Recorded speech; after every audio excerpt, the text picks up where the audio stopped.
నమస్తే, నేను మీ కుప్ప పద్మిని. ఇన్నాళ్ళు మీ సపోర్ట్ ని నాకు అందిస్తూ మీ ప్రేమని నాకు అందిస్తున్న ప్రతి ఒక్కరికి కృతజ్ఞతలు. ఇప్పుడు చూడబోతున్న ఈ వీడియో కూడా ఖచ్చితంగా మీకు ఉపయోగపడుతుంది. లైక్, షేర్ అండ్ సబ్స్క్రైబ్ చేసి మీ ఇష్టాన్ని అలాగే మీ సపోర్ట్ ని నాకు అందించండి. అలాగే ఈ వీడియో పట్ల మీ అభిప్రాయాన్ని కమెంట్ సెక్షన్ లో కమెంట్ చేసి నాకు తెలియజేయండి.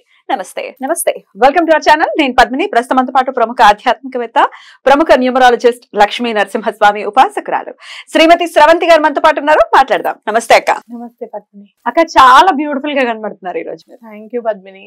ఎల్లో మేక్స్ చాలా ఎనీవన్ బ్యూటిఫుల్ అన్నమాట. చాలా బాగున్నారు. కి చాలా ఇష్టం. ఎల్లో అంటే చాలా ఇంట్రెస్ట్ ఉంటుంది. ఎల్లో బాగా సూట్ అవుతుంది కూడా. పడి చేస్తాను నేను కూడా. ఎల్లో అంటే పిచ్చి తిట్లు తిడతారు ఇంట్లో. మొత్తం ర్యాకలు ఎల్లోలు. ఇంకా ఎల్లో అంటే ఎల్లోనే. Yellow is a beautiful divine colour. Definitely మనకు నచ్చుతుందని కాదు కానీ అవును, చాలా డివినిటీ ఉంటుంది. రైట్ అక్క, కార్తీక మాసం చివరి అంకంలోకి వచ్చేస్తున్నాము.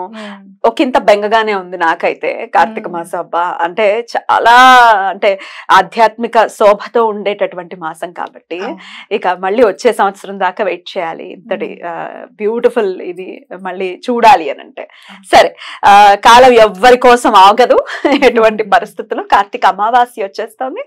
శనివారం మధ్యాహ్నం ఇంచుమించు 11 చిల్లరకు వస్తోంది. ఆదివారం కూడా ఉండబోతుంది. మరి అప్పుడు శనివారమా ఆదివారమా ఏ రోజు చేసుకోమంటారు? మరి ఏ రోజు చేసుకుంటే పవర్ఫుల్ గా అసలు ఏం చేసుకోవాలి? పవర్ఫుల్ రెమెడీస్ ఏమైనా చెప్తారా? ఎప్పుడైనా కూడా అమావాస్య శనివారం నాడు వస్తే చాలా మంచిదని చెప్పుకోవచ్చు. ఎందుకు అని అంటే గనక మనకి ఏమైనా శని బాధలు ఉంటాయి గనక, అంటే శని బాధలు పెడతాడా అని అంటే ఆయన కర్మకారకుడు. మనం చేసిన దానికి రిజల్ట్స్ తప్పకుండా ఇవ్వాల్సిస్తే ఆయన తప్పకుండా ఇస్తారు కూడా. అలా మనం ఏమన్నా మనం చేసుకున్న వాటికే మనం ఇప్పుడు ఇబ్బంది పెడుతున్నాము అంటే గనక శనివారం అమావాస్య నాడు ఈ రెమెడీస్ చేసుకోవాలి కంపల్సరీగా. అంటే భగవంతుడికి సన్నిహితంగా అంటే దగ్గరగా ఉండాలి అని చెప్పుకోవచ్చు. శనివారం నాడు మీరు ఏదైనా మంత్రం జపిస్తూ ఉండడం కానివ్వు, లేకపోతే శ్రీపాదరాజం శరణం ప్రపద్యే, శ్రీదత్తరాజం శరణం ప్రపద్యే అని పఠిస్తూ ఉండడం కానివ్వు, ఇలాంటివి చేస్తే గనక శని బాధలన్నీ కూడా తొలగిపోతాయి అన్నమాట. శనివారం అమావాస్య నాడు శివుణ్ణి పూజించడం అనేది చాలా మంచిది. అంటే ప్రదోష సమయంలో స్వామిని పూజిస్తే చాలా మంచిది. అయితే ఇంకా మనకి మధ్యాహ్నం స్టార్ట్ అవుతుంది శనివారం కాబట్టి మీరు మధ్యాహ్నం ఆ టైం అయిపోయిన వెంటనే మీరు ఆ రోజు ఉపవాసం ఉంటే మంచిది. అన్నం తినకుండా ఉంటే మంచిది అనమాట. అమావాస్య రోజు ఉపవాసం అన్నం తినకుండా ఉండాలి. ఎందుకు అని అంటే గోమాతకి వెళ్ళి గోమాత దగ్గర పూజ చేసుకొని నల్ల ఆవు ఉండాలన్నమాట. నల్ల ఆవు ఓకే, నల్ల ఆవు ఉండాలి. అది కూడా దేశీ ఆవు ఉండాలి. జెర్సీ ఆవులు పనికిరావు.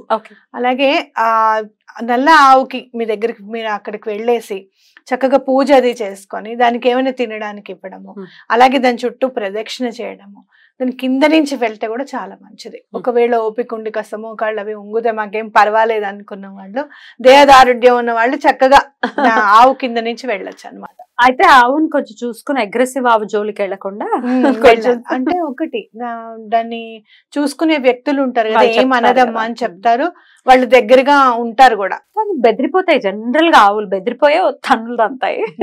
సో జాగ్రత్త వహించాలి. గోశాలకు వెళ్ళడం అనేది చాలా ఇంపార్టెంట్ పద్మిని. అమావాస్య నాడు గనక గోశాలకు వెళ్తే లక్ష్మీదేవి కరుణిస్తుంది అని ఖచ్చితంగా చెప్పుకోవచ్చు. అలా మీరు అమావాస్య నాడు వెళ్ళడం, గోశాలకి నల్ల ఆవుకి ఏమైనా పెట్టడం, ప్రదక్షిణ చేయడము, అలాగే దాని కింద నుంచి వెళ్ళడానికి కూడా కొన్ని గోశాలలో నేను చూసాను. కొన్ని ఆవులు కేవలం కింద నుంచి వెళ్ళి పూజ చేసుకోవడానికి మాత్రమే పక్కకు పెడతారు. ఏమనకుండా కామ్ గా ఉండేవి, కదలకుండా ఉండేవి ఉంటాయి కదా, చూసుకుంటారు, అవి పక్కకు పెడతారు. అలా కూడా చేసుకోవచ్చు అనమాట. గోవు పూజ చేసుకుంటే చాలా మంచిది అని గుర్తుపెట్టుకోవాలి మనం. అయితే అమావాస్య అర్ధరాత్రి అంటే రాత్రి వేళలో అమావాస్య ఉన్నది జనరల్ గా చూసుకుంటారు. రెమెడీస్ చేయడానికి కూడా అమావాస్య ఆ టైంలో ఉన్నదే చూసుకుంటారు కదా. ఎటువంటి రెమెడీస్ ని ఫాలో చేయమంటారు? ఎటువంటి ఇబ్బందుల నుంచి అధిగమించవచ్చు మీరు చెప్పేటటువంటి రెమెడీస్ చేస్తే? చెప్పులు దానం చేస్తే చాలా మంచిది. ఫస్ట్ రెమెడీ ఇదే. శనివారం నాడు మీరు ఏం చేస్తారంటే శుక్రవారం నాడే కొనేసుకోండి, మీరు దానం చేసారు. ఎందుకంటే శనివారం నాడు చెప్పులు కొనకూడదు కాబట్టి శుక్రవారం నాడే కొనేసుకుని పెట్టుకోండి. శనివారం మీరు చక్కగా దానం చేసేసేయండి. చెప్పులు దానం చేయడము, అలాగే గుళ్ళో పాలు ఇవ్వడము అభిషేకానికి, ఇలాంటివి చేస్తే చాలా మంచిది అనమాట. అలాగే మీరు ఏదైనా కొంచెం పులిహార కానివ్వు, లేదంటే ఏదైనా చక్కెర పొంగల్ కానివ్వు, గుడి దగ్గర పంచి పెట్టడము, ఇలాంటివి చేస్తే చాలా మంచిది. అంటే భగవంతుడి కార్యక్రమాలు కానివ్వు, లేదు అంటే కనుక ఎవరికైనా చారిటీ కార్యక్రమాలు కానివ్వు చేస్తే చాలా మంచిది. ఎవరికైనా కొంచెం ఆర్థికంగా బాగుంది, మాకు ఏమి ఇబ్బంది లేదు అనుకున్న వాళ్ళు బ్లాంకెట్స్, ఇప్పుడు వచ్చేది చలికాలం కదా, చక్కగా రగ్గులు కొని దానం చేస్తే కూడా చాలా మంచిది అనమాట. పిల్లలకి కానీ, లేదా అనాథాశ్రమాల్లో కానివ్వు, లేదు అంటే కనుక బయట ఎక్కడన్నా ఒక 5-6 అనాథాశ్రమం అంటే పిల్లలందరికీ ఇవ్వాల్సి వస్తుంది కదా, మేము ఒక 5 కొనగలుగుతాము అంటే ఒక 5 కొని చెప్పులు, బ్లాంకెట్స్ అట్లా దానం చేస్తే కూడా చాలా మంచిది అనమాట. మీరు ఏలినాటి శని కానీ, లేకపోతే శని మహర్దశ కానీ, అర్ధాష్టమ శని కానీ, ఇలాంటివి ఏమన్నా వచ్చి మీరు ఇబ్బంది పడుతున్నారు చాలా అని అనుకుంటే కనుక ఈ రెమెడీ ఫాలో చేస్తే చాలా మంచిది. అలాగే శనీశ్వరుడి శ్లోకం ఉంటుంది కదా, నీలాంజన సమాభాసం రవిపుత్రం యమాగ్రజం ఛాయామార్తాండ సంభూతం తం నమామి శనేశ్వరం, ఇది చదువుకుంటే కూడా చాలా మంచిది. సాయంత్రం ప్రదోష సమయంలో 6 నుంచి శివుడికి సంబంధించినవి చంద్రశేఖర అష్టకం కానివ్వు, లేదు అంటే గనక మీకు మృత్యుంజయ మంత్రం కానివ్వు, అది ఇది ఏది లేదు ఓం నమ శివాయ మంత్రం కానివ్వు, ఇవి చేసుకుంటే కూడా చాలా మంచిది అనమాట. ఇలాంటి నెగటివ్ ఎనర్జీస్ ఉన్నా కూడా దూరం అయిపోవాలి అని చెప్పి దండం పెట్టుకొని చేసుకుంటే, ఇంట్లో ధూపం వేస్తే కూడా చాలా మంచిది, ఈ నెగటివ్ ఎనర్జీస్ అంతా కూడా వెళ్ళిపోవాలి అని చెప్పి. అయితే మీరు ఇంకా మనం చూస్తే కనుక ఇంట్లో క్లటర్స్ ఉంటాయి, అంటే ఏంటంటే అనవసరమైన సామాను దేనికో దానికి పనికొస్తుంది అని దాస్తూ ఉంటాం మనం. అలాంటివి రిమూవ్ చేసి పడేయడం కూడా చాలా ఇంపార్టెంట్. కవర్ల దగ్గర నుంచి దాస్తాం. మంచినీళ్ళ బాటిల్స్, చిన్న బాటిల్ ఉందనుకో దేనికైనా పనికొస్తుంది కదా అని పక్కకు పెడతాం అనమాట. అట్లాంటివన్నీ కూడా తీసి పడేసేయాలి. అంటే ఉపయోగించని వస్తువులు ఏవి కూడా, పగిలిపోయిన వస్తువులు ఏవి కూడా ఉండడానికి వీల్లేదు. అలాంటివి వెంటనే బయటకు పంపించడం అనేది చాలా ఇంపార్టెంట్ అనమాట. అలా చేసుకుంటే మంచిది. రైట్. అయితే ఆదివారం సుమారు 11:50 వరకు కూడా అమావాస్య ఉంది, అంటే అపరాహ్న కాలం వరకు కూడా అమావాస్య ఉంది ఆదివారం. సో ఆదివారం కూడా యూటిలైజ్ చేసుకోవచ్చు కొంతమంది చెప్తూ ఉన్నారు, మరి మీరేం చెప్తారు? అంటే మీరు ఆదివారం నాడు అమావాస్య ఉంది కాబట్టి అసలు ఆదివారము అర్కము అమార్క అంటారు, అమార్క యోగము అంటారు. అప్పుడు మీరు ఏం చేయాలంటే ఏవైనా హర్బ్స్ ఉంటే గనక మీరు ఇంట్లో తీసుకొచ్చి పెట్టుకోవాలి. జిల్లేడు చెట్టు వేరు గనక, తెల్ల జిల్లేడు చెట్టు వేరు గనక మీకు దొరికితే అది తీసుకొచ్చి మీరు ఇంట్లో పెట్టుకోవాలి ఆ రోజు. అలాంటి హర్బ్స్ ఏమైనా తెచ్చుకోవడానికి చాలా మంచి రోజు అనమాట. అట్లాగే మీరు ఏదన్నా ఆయుర్వేదిక్ మెడిసిన్స్ ఏమైనా స్టార్ట్ చేయాలనుకున్నారు అంటే కూడా ఆ రోజు మంచి రోజు.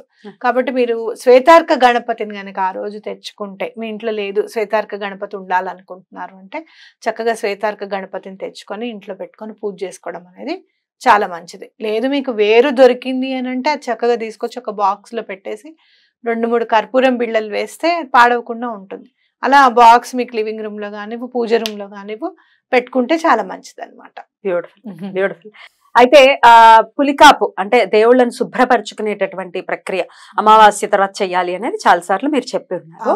నెక్స్ట్ వచ్చేది మార్గశీర్ష మాసము, తర్వాత 15 రోజుల తర్వాత ధనుర్మాసం కూడా మొదలు కాబోతోంది కాబట్టి మరి పులికాపు ఇప్పుడు సండే అమావాస్య ఘడియలు అయిపోయిన తర్వాత చేసుకోవచ్చా?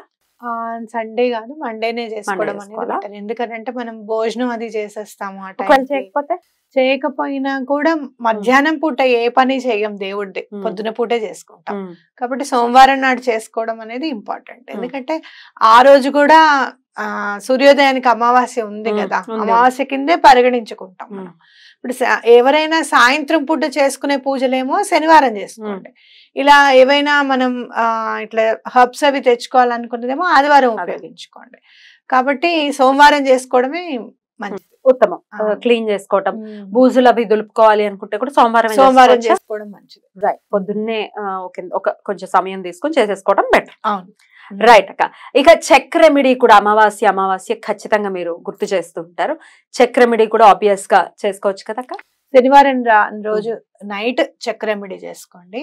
ఇది చాలా మంచి అవకాశం మనకి. ఎందుకు అని అంటే గనక మనకి ఎవరి నుంచి అన్నా బాధ కలుగుతోంది అంటే, ఆ బాధ కలుగుతోంది నాయన నువ్వే చూడు అంటే శని భగవానుడు ఇమ్మీడియట్ గా మనకి రెస్పాండ్ అవుతాడు అనమాట.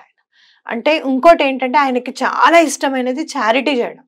అంటే ఎవరికన్నా ఏదన్నా దానం చేయడం అంటే శని భగవానుడికి చాలా ఇష్టం. కాబట్టి ఆయనకి మాట ఇవ్వండి, ఇక్కడి నుంచి కనుక మాకు డబ్బులు వచ్చేస్తే మేము ఇది భగవంతుడికంటూ ఇది ఖర్చు పెడతాము, కొంచెం చారిటీకి ఇంత ఖర్చు పెడతాము అని చెప్పి దండం పెట్టుకోండి. ఎటువంటి చాలా బ్యూటిఫుల్ గా ఎక్స్ప్లెయిన్ చేశారక్క. డెఫినెట్ గా ఆదివారం శనివారం అమావాస్యని ఆదివారం అమావాస్యని కూడా 2 రోజులు కలిసి వస్తుంది ద్వయం చేత. సో ఖచ్చితంగా మన వాళ్ళు వినియోగించుకోవాలని మనవి చేస్తూ చెక్ రెమెడీకి సంబంధించి అసలు రెడ్ టీవీ భక్తి స్రవంతి చెక్ రెమెడీ అని కొడితే వచ్చేస్తుంది. రైట్ అక్క, thank you so very much. నమస్తే.